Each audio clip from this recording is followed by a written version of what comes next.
Hey guys, it's Jessica and Robert with Exploring the Local Life. Today we wanted to talk to you about our experiences and thoughts on Thousand Trails Camping Pass. is it worth it to us? And maybe to you.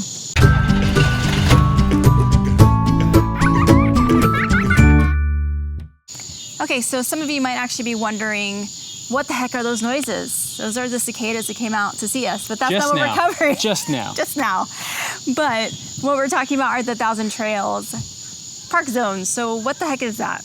Now, first off, you get 5 camping zones throughout the U.S. Yes, and that includes 86 campgrounds. Mm-hmm. Now, each zone has a different number of campgrounds, but it's pretty much geographically spaced out. Northeast zone, Southeast, Midwest, and then Western zones too. You'll notice there's a big chunk of the country that has absolutely none in there. Vasty nothingness there. So there's that to keep in mind. Mm-hmm. So if you're living in South Dakota, you're going to be leaving the state to go to the Thousand Trails, which maybe it might be worth it to you. Maybe you want to leave. So maybe you're doing a tour of the country. So bear that in mind. There is a big empty gap right in the middle. Right.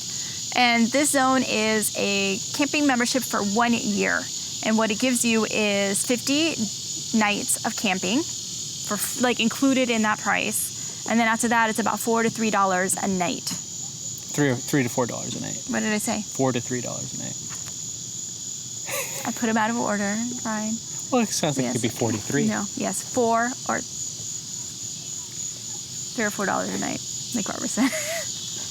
Yep. Now, depending on what your plans are, you may want to purchase more than one zone. And depending on the time of year, they have different deals that they do. When we purchased our Thousand Trails membership, we bought 2 zones for about $550 or so. Mm-hmm. And as of this viewing right now, it looks like they'll sell you one zone for about $560, and then you add another zone for another $49. So it's still pretty much the same deal. That's right. And you can always call and say, well, I don't want to do that. What can you do for me? Because sometimes they really want you to purchase that because that can introduce you to the Thousand Trails system.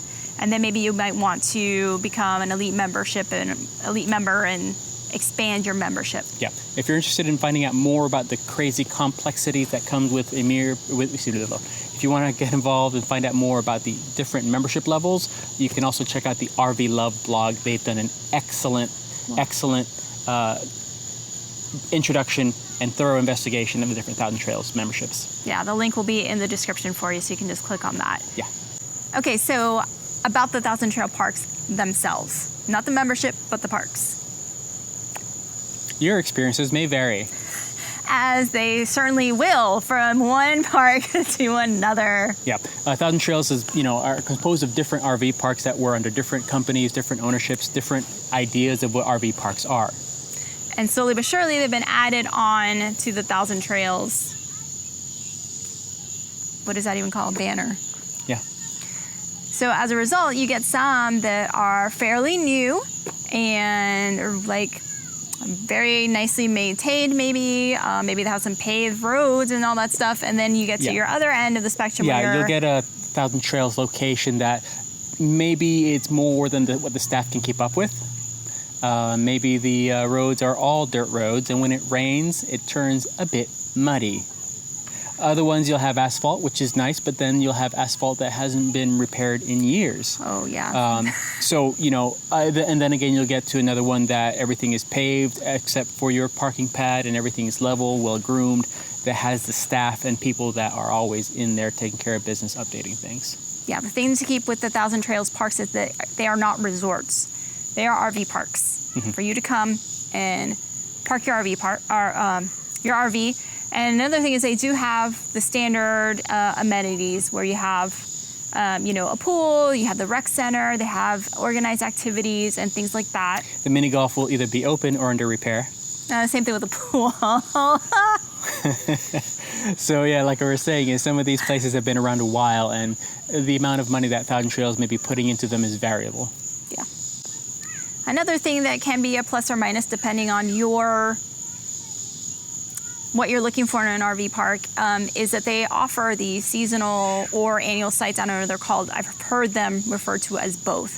So this is basically where somebody comes and they will rent a site for an entire year, and that can be renewed.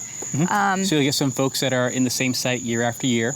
And then you'll get some legacy folks that it wasn't a Thousand Trails Park before. Maybe it was Company X and they actually purchased a site. So you'll get a mix of seasonals, you get a mix of annuals, and a mix of permanents with possible deeds to a site. That's right, yes. And you can tell those when you see them. They'll have their flower pots out, they'll have different gravel than everybody else, they'll be, meticulously updating, and they may even have huge canopies over their RVs, like they have a house on top of their RV. Yeah, it's kind of, it varies as well from park to park, Exactly. how detailed and how much time people put into their very own RV sites. One thing we've also noticed later in the season, in the springtime not so much, but as summer came on, you'll have more activities for yourself, for the kids, for adults. Throughout the different parks, because that is the peak, is summertime in the U.S. is the time that everybody goes camping. That's right. So what do we think? Is it worth it?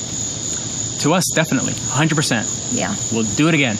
If you think about how much you will actually spend in 1 month on a site, it already paid for itself, like right there, and you're getting 50 days instead of just 30. And then beyond that, like we said earlier, $3 to $4 a night. Where are you going to find that? Yeah. And a lot of them, not every single, because they all vary, a lot of them will have full hookups. And if they don't, they will have a very easy to get to dump station, not the kind that the dump station, you're like, yeah, sure, there's a dump station there, but there's no way any RV ever in the history of mankind has ever actually been able to use it. Yeah, they're operational. They're operational. Everything there will be operational.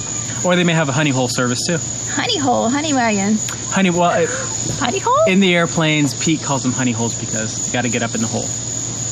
That just sounds gross. Okay, moving right along. Honey wagon. Honey wagon, where they dump the tanks for you. Airplane lab. At your We got to make a repair. I've never had to.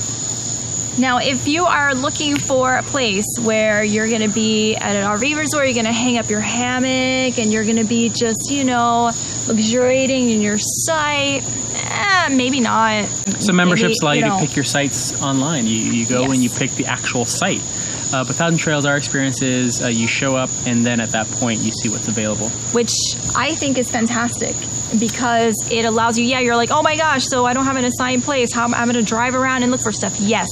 But you get to actually pick a site that's right for you. So if you want to be out in the middle of all the activity, there's a site for you. If you want to be back Do you want the Wi-Fi or do you want the shade?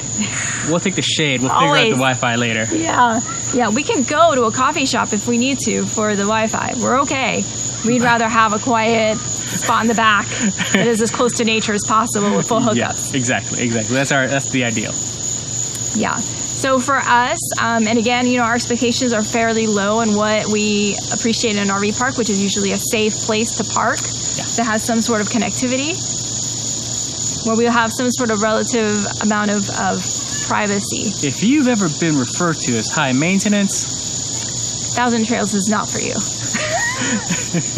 If you get concerned when you park too close to other people, Thousand Trails parks are not right for you. Yeah. If you love to boondock, okay. Oh, also, if you want to be someplace, okay, so here's the thing too with the parks. They're going to either be in the center of it all, which for us, we're like, yay, there's so many people and activities and cars everywhere. So it's either that, which or is you're cool like, for you if you love being around people. Right. We love people. We just don't want to be stacked on top of everybody. Right. It gets a little overwhelming for us after a while. And then not only being stacked up in the RV park, but when you leave, you're also stacked up going places because there's so much happening in that area. So they're either going to be like that, or you're going to be like so remote. They're going to be like, where are we? The GPS doesn't even. Your phone will be like, what? Where's the cell signal? Where's any signal? We're just So those are sort of the extremes. One of our phones still thinks it's in Ohio. Yeah. It got lost. Still lost. So for us, the camping zone pass is worth it. And we will most likely purchase another one next year for when we head out west. Exactly. It's been invaluable. Seriously, we would not have been able to pull off anything like this without the membership. It really was a cost savings for us. And it also gave us some time after we were out boondocking to go in and, dump the tanks for free. And the kids got a pool. We all got to take showers and whatnot. So that, it's a great place for that type of thing. So the Zone Pass is a very good way to get started and introduced into the Powder Trail system. For us, the way we live this year, the way we're probably living in the next few years, getting a Zone Pass to Zone Pass is probably going to be the best route for us. It gives us a great swath of the country, the southeast, northeast, southwest, southeast. We'll be able to travel within our means. In the future, we are looking forward to investigating if it works for us to get a greater membership with Powder Trails. Maybe instead of being in the system for 14 days and out for 7, we buy a pass that lets us be at a camping, maybe in the future, instead of buying a 2 weeks in, 1 week out pass, we'll go ahead and get a 3 weeks in and then 1 week out of the system. And they even have the ones that are 21 in, and then you just go right to the next 21 days in another park. Exactly. So Powder Trails does give you many options to deal with, to work with. So we're looking forward to doing it again. Yeah. So we'll keep you posted as our needs change and everything. Just stay tuned to our channel. All right, guys. So hopefully we answered your questions about the camping zone, if you had any. Yep. Make sure if you have additional questions that we didn't cover in the video to ask them below. It's worked for us. Maybe it'll work out for you. Yep. Economical way to go to RV parks and experience the country. Talk to you later. Bye. Bye-bye.